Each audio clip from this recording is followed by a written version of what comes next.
Hey, welcome to The Explainer. Today, we're diving into the most powerful tool you will ever own, your own mind. We're going to go from its hidden, automatic settings all the way to the controls that can unlock your absolute peak performance. Let's get into it. Let's kick things off with this really provocative idea from journalist Amanda Ripley. She spent years studying how we humans behave in a crisis, and what she discovered is pretty wild. The person you think you are and the person who actually shows up when things get really intense, well, they're often two completely different people. And look, this isn't just about those rare life or death moments. This whole idea of a hidden, automatic you, it runs through our everyday lives, our habits, our beliefs. So it really makes you wonder, doesn't it? How much of your day are you actually driving? And how much is just pure autopilot? Who's really got their hands on the wheel? Okay, so to figure that out, we've got to start with the basics. Your brain's default settings. We're talking about the automatic programming that's guiding how you react and what you see, often without you even having a clue that it's happening.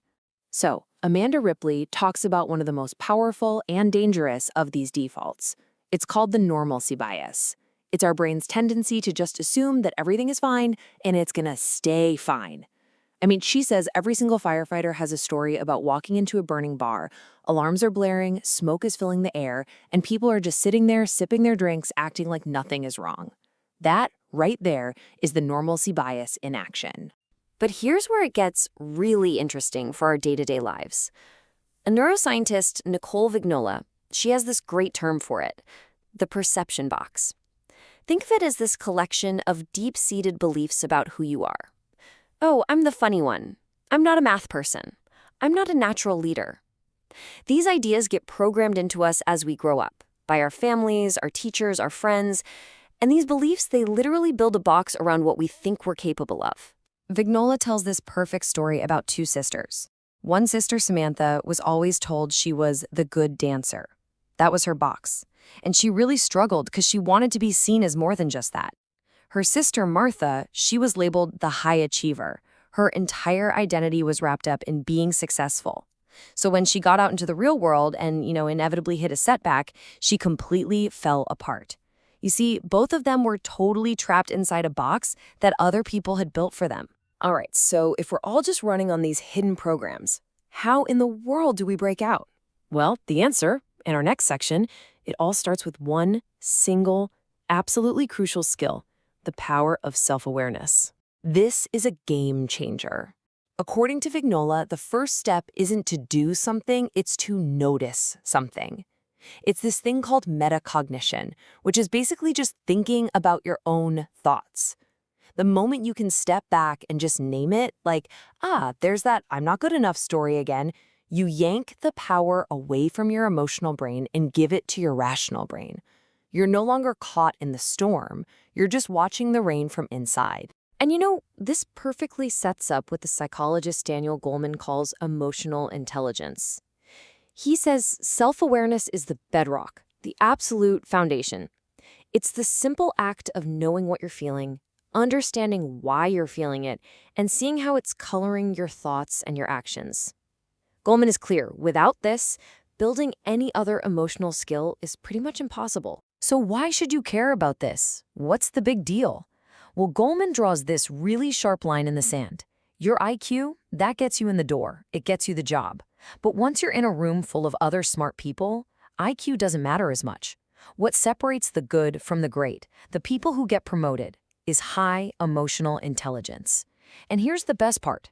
Unlike your IQ, which is pretty much set, EI is something you can learn and get better at no matter how old you are. Okay, so we get the problem, right? And we know awareness is step one. So now, let's get practical. Let's build our toolkit. The actual methods you can start using to rewire your brain and really take control. I absolutely love this metaphor from Nicole Vignola. Picture your old habits, right? The automatic ones. They're like a brand new 6-lane highway. Your brain is always going to take that easy route. So, to build a new habit, you have to consciously force yourself onto this little bumpy, overgrown dirt road. It's going to feel slow and awkward at first, but every single time you choose that path, You're paving it a little bit. You're adding lane markers, putting up streetlights, until eventually that becomes the new highway. That's neuroplasticity in action. And to help us pave those new roads, Daniel Goleman gives us a map. He breaks emotional intelligence into 4 parts. It all starts with self-awareness, which we've talked about. Once you have that, you can work on self-management, which is all about controlling your impulses. Then you can tune outward to social awareness or empathy. And finally, you put it all together in relationship management, using all those skills to lead, to inspire, and to connect with people. So what fuels all this change? To power this whole engine, Stephen Kotler lays out this awesome sequence for motivation. It all starts with curiosity. He calls it focus for free, because you don't have to force it.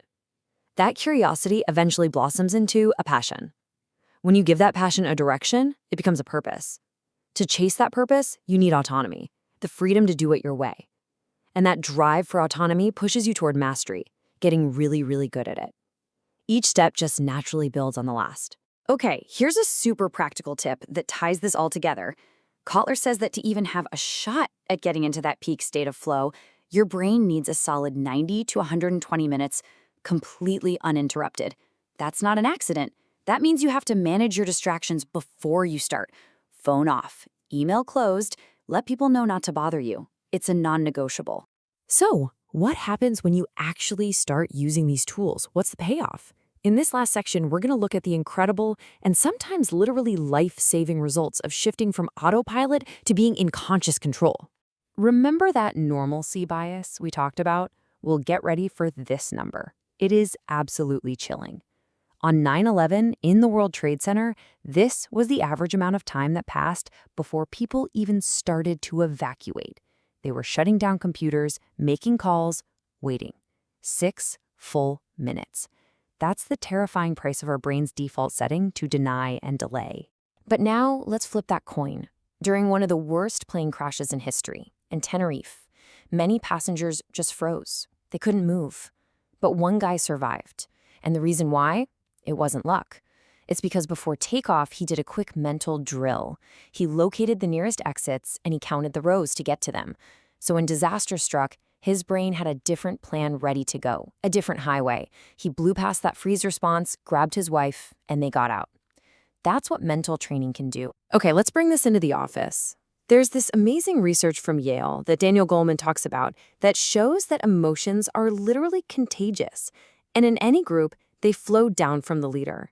Just look at this. When a leader is upbeat and positive, the team's performance soars.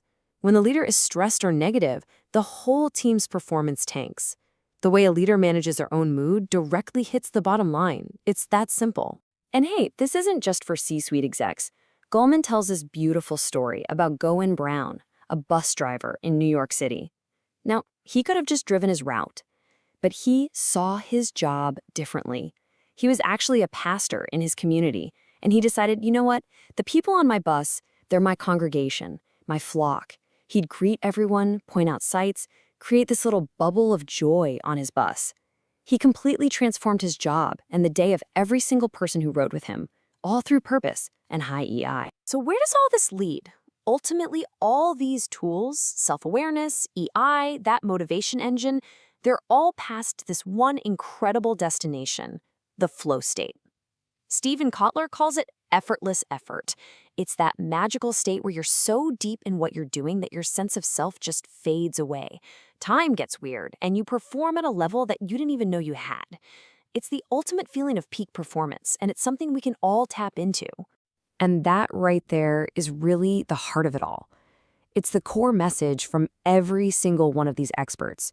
Whether it's about surviving a catastrophe, leading a team, or just finding more joy in your daily work, the potential is already there. It's just like Stephen Kotler says, we're all capable of so much more than we know. Our old programming and those perception boxes are just hiding it from us. So, after all this, there's really only one question left, and it's for you. You have the map. You have the tools. You now know that you can literally rewire your brain and change your own reality. Staying on autopilot is easy, sure, but your real potential, that's waiting just on the other side. So, what will you do to unlock it?